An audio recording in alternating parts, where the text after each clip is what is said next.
నా నాలుగుతో పాపము చేయకుండా చెడ్డ మాటలు పలకకుండా నీ నాలుగులు కాదు. మనం రోజుంటే అన్ని అది కరెక్ట్ కాదు. దేవుడికి లోబడు. నువ్వు ఎప్పుడైతే దేవునికి లోబడతావో, ఎప్పుడైతే దేవుని మాట వింటావో, నువ్వు ఎప్పుడైతే దేవుని వైపు చూస్తావో దేవుడు కార్యం చేస్తాడు క్రియాదేవుడు. కనుక దేవుని నామ మహిమార్థము కొరకు నువ్వు ఎవరి మాట వినాలి? ఎవరి మాట వినాలి?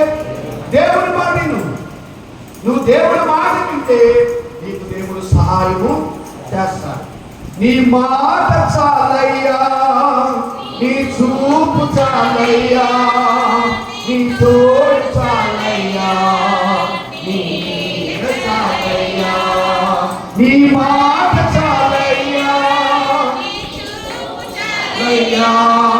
నీ తోడు చాలయ్యా, నీ నీడ చాలయ్యా, నీ ఉంటే నాకు యేసయ్యా, నీ వెంటే నేను యేసయ్యా, నీ ఉంటే నాకు చాలు యేసయ్యా, నీ వెంటే నేను ఉంటా యేసయ్యా. దేవుడు నీకు తోడుగా ఉండాలంటే నువ్వు దేవుడితో ఉండాలి. నువ్వు లోకంతో ఉంటే దేవుడు నీతో ఉండడు. లోకంలో ఉన్నాయి, నీతో ఉన్నాయి. లోకంలో ఉన్నాయి ఏం చేస్తాయి అంటే నిన్ను బలి అర్పించమంటాయి. బలి అర్పించాలి అంటే బైబిల్ గ్రంథంలోనే ఉన్నాయి కొన్ని మాటలు. ఏమంటదంటే వాడు కనానీయులు వాళ్ళ పిల్లలను దేవతనికి బలిగా అర్పించారు, వారు రక్తము పానార్పణలుగా పోయబడింది. అంటే లోకంలో ఉన్న వారు చేసే పని, దేవుడిలో ఉన్న వారు హృదయానుసారంగా ప్రార్థన చేస్తారు. హల్లెలూయా. కనుక దేవుడి బిడ్డలమైన మనందరము కూడా ఎవరి వైపు చూడాలి అంటే దేవుడి వైపు చూడాలి, లోకం వైపు చూడదు.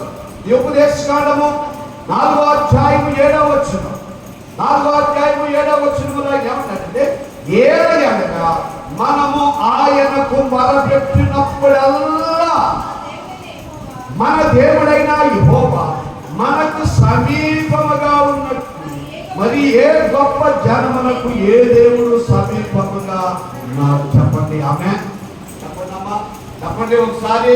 ఆయన ఏమన్నాడు ఇక్కడ? ఏలయనగా మనము ఆయనకు మొరపెట్టినప్పుడల్లా, ఏమండి, మొరపెట్టినప్పుడల్లా నీ దేవుడైన యెహోవా నీకు సమీపముగా ఉంటాడు. ఎప్పుడు నువ్వు దేవుడి మాట వింటే ఉంటాడు. నువ్వు ఆయన మాట వింటే నీకు సమీపముగానే ఉంటాడు, నీతోనే ఉంటాడు, నీ పక్కనే ఉంటాడు, నిన్ను విడిచిపెట్టడు. ఆయనతో నీకు పని లేదు కదా, ఆయనతో నీకు పని లేదు కాబట్టి ఆయన అవసరం లేదు నీకు. ఆయనతో అవసరం తీరిపోయింది. మళ్ళీ ఎప్పుడు వస్తుంది?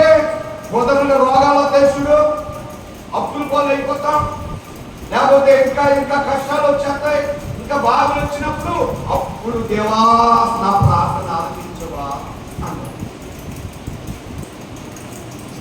మనకి మేలు కలిగినా కీడు కలిగినా శ్రమం వచ్చినా కష్టం వచ్చినా బాధ వచ్చినా నువ్వు దేవుడిని విడిచిపెట్టుకోకుండా ఉంటే ఖచ్చితంగా నీ దేవుడు నీకు సహాయం చేస్తాడు. ఆమేన్.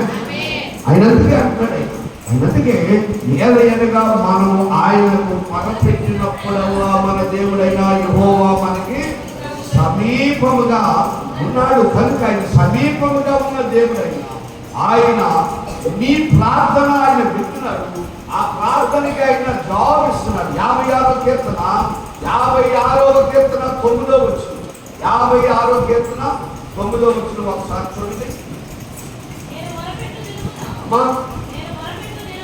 నేను మొరపెట్టు దినమున నా శత్రువులు వెనకకు తిరుగుదురు, దేవుడు నా పక్షమున ఉన్నాడని నాకు తెలియను. ఆమేన్. హల్లెలూయా. ప్రార్థన చేసే కార్యం జరుగుతుంది. అందుకే నువ్వు ఇంటిలో నుంచి బయటికి వెళ్ళేటప్పుడు ప్రార్థన చేయి, నువ్వు బయట నుంచి ఇంటికి వచ్చేటప్పుడు ప్రార్థన చేయి. ఈరోజు బయటకు వెళ్తున్నప్పుడు బయట ఎప్పుడు ఏం జరుగుతుందో ఎవరికి కూడా భయంకరమైన రోజుల్లో మనం ఉన్న ప్రియాదేవి కదా. అందుకునే నేను మొరపెట్టి